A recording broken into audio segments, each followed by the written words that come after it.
Oi! No último vídeo nós falamos sobre a linhagem Kadampa, do mestre Atisha, sobre o Lamrim, que foi um texto que, junto com o Lojong, são duas tradições ou estilos literários, categorias de textos que influenciaram todo o budismo retroativamente na linhagem Nyingma e futuramente nas outras linhagens Kagyu, Sakya e Gelupa. Hoje vamos falar da linhagem Kagyu. Em relação ao nome, pode-se falar Kagyu, Kargyu, ou, se for no dialeto do Kan, o Gyu vira Ju, então Kaju ou Karju. Ai, ai, ai, quanto nome! Hello, iluminadas e iluminados, sejam bem-vindos. Se você achou que esse nome já tem muitas pronúncias, você ainda nem viu, porque existe Marpa Kagyu, Dapo Kagyu, Shansel Kagyu, Drikun Kagyu, Dapo Kagyu, são várias e várias subescolas e várias origens. Porém, se a gente for olhar a origem básica da entrada do ensinamento ou da fundação, assim por dizer, as escolas elas não são muito como um time de futebol. Elas são mais uma corrente de pensamento e uma linha de prática, né? Porque o que existe é a linhagem de guru e discípulo.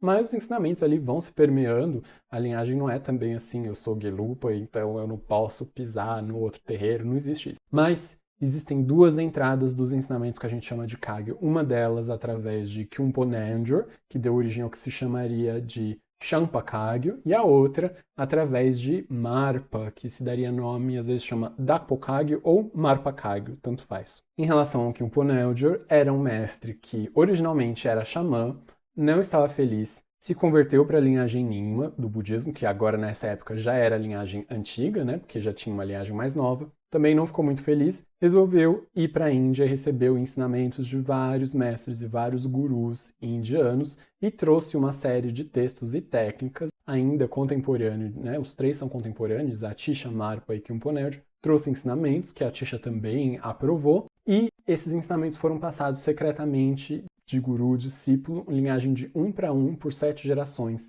E depois disso, esses discípulos se dedicaram principalmente à meditação, então essa linhagem não floresceu assim institucionalmente, com grandes monastérios, com grandes comandos políticos, e esses ensinamentos meio que se dissiparam, se esvaíram e entraram e foram absorvidos pelas linhagens seguintes. Então, quando a gente fala da linhagem Kagyu, a gente se refere principalmente à figura de Marpa como fundador. Marpa Kagyu ou Dapo Kagyu. Marpa era um tradutor tibetano que foi para a Índia e foi treinado por mestre Naropa, que era um grande mestre guardião da Torre Norte do mosteiro de Nalanda, o mais célebre da Índia naquela época. E ao servir esse mestre indiano Naropa, Marpa recebeu várias transmissões e vários ensinamentos e voltou e se estabeleceu como um senhor do Dharma no Tibete. Quando a gente compara com as outras linhagens, a linhagem Kagyu é a mais fragmentada, é a que tem mais subdivisões e subescolas e vai dividindo, então tem muitos e muitos tipos. Hoje em dia, o grupo mais dominante ou mais presente se chama Karma Kagyu, então às vezes se acha que essa é a única escola ou que é a chefa, mas elas eram independentes e têm alguns ensinamentos iguais e outros diferentes. Os gurus principais dessa linhagem são Marpa, que é o discípulo de Naropa, e os discípulos dele, Milarepa, Gampopa e Irechumpa. Milarepa talvez vocês já tenham conhecido, é o santo mais famoso do Tibete, assim, é um meditador, ele teve uma vida muito difícil e fez ações muito negativas, depois colocou os ensinamentos de Marpa em prática, atingiu iluminação em uma vida, escreveu várias canções. Ele é famoso por isso, quem quiser olha a biografia. Não vou entrar na biografia dos mestres. O mestre Gampopa foi um grande escritor, médico, discípulo e registrou vários ensinamentos para a posterioridade e que também dão origem a várias dessas subescolas. Irechumpa é um discípulo extraordinário dessa linhagem de Marpa e Milarepa que foi mandado de volta para a Índia, encontrou com novos siddhas, recebeu algumas iniciações que ainda faltavam, trouxe de volta e iniciou o guru, e essa linhagem também segue até os dias de hoje. Mas o que significa Kagyu?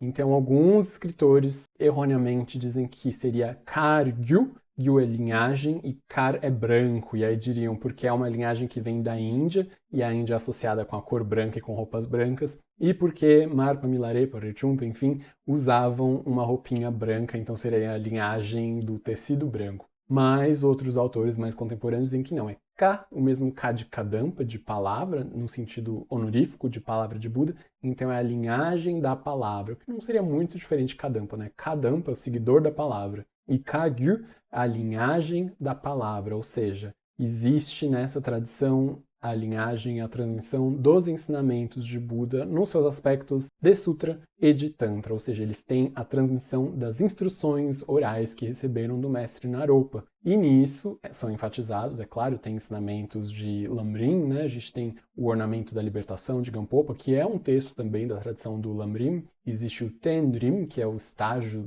os estágios do ensinamento, mas além disso a prática tântrica, então é ali que a gente começa a tradição dos grandes meditadores do Tibete, né? Por isso que se fala, eles fazem muito retiro. Por quê? Porque práticas como o Tumo foram introduzidas na linhagem Kagyu, o corpo ilusório, a clara luz, o Poa, o yoga dos sonhos, a iniciação do que a gente chama de as novas deidades, né? As deidades dos novos tantras, como o Chakrasamvara, Guhya Samadhi, enfim. Essas linhagens são introduzidas todas pelos gurus Kagyu, e depois essa linhagem vai se dividindo em uns 20 subtipos, nós não vamos analisar cada uma delas, né? Mas algumas figuras de destaque são Karmapa, que é o lama do chapéu preto e chefe da linhagem Karma Kagyu. Também Shamarpa, que é o lama do chapéu vermelho. É uma linhagem também na linhagem Karma Kagyu que, em alguma época, essa reencarnação foi caçada pelo governo tibetano, pelo Ministério da Magia do governo tibetano, por algumas posições controversas. Depois voltou, o último também criou algumas confusões. Às vezes, não é que ele criou confusões, às vezes eu acho que ele tem mais razão que os outros, mas enfim.